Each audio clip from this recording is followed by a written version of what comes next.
បាទសូមជម្រាបសួរពុកម៉ែបងប្អូននៅក្នុងវៀតណាមថ្ងៃទី21ខែ6 2025ដល់ពីម្សិលមិញគេចូលបានស្ទង់សារនៅទូហាតែម្ដងលើ YouTube គឺជាស្រូមួយ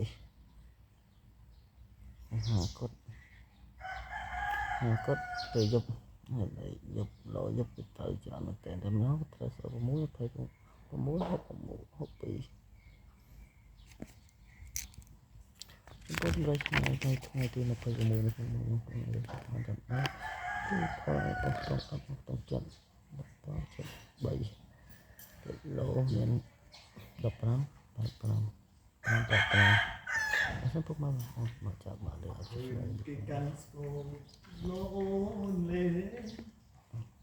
ដុកហើយនេះគឺច្បាស់ជូនពុកមកបងប្អូនទៅហើយថ្ងៃទី26នេះបងប្អូនអាចឆាតសំរុខំសំបានតាម Facebook តែល្បីឈ្មោះជឿនឬខលលេខទូរស័ព្ទ05កក9864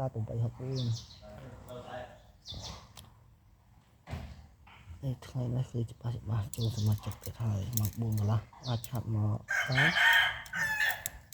មផ្លេចម៉ោង3កន្លះគឺឲ្យលេខហើយបងប្អូននៅក្រៅសូមជូនពរនៅតាមនេះជួបគ្នាទៅផ្ទះនឹងអស់ហើយគឺផ្ទះបណ្ដាសូមអរគុណសូមគោរព